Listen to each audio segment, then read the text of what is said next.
পানির ভিতরে গরমের চোটে হাঁসের সঙ্গে কুকুরও পর্যন্ত পানির মাঝখানে নেমে গেছে, এত পরিমাণে গরম পড়তেছে।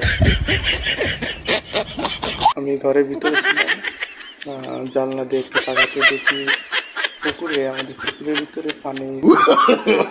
no, no, no, no.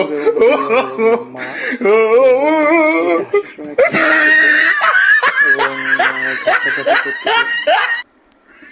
আমি দেখে বড্ড অবাক ফিল করলাম, যেমন কত সুন্দর করে পানির ভিতরে আঁকা বাঁকা যাচ্ছে, মাছ ধরছে। তার সঙ্গে সঙ্গে কুকুরের বাচ্চা দুইটা দেখি এদিক থেকে যাচ্ছে, মানে গরম এত পরিমাণে তীব্র।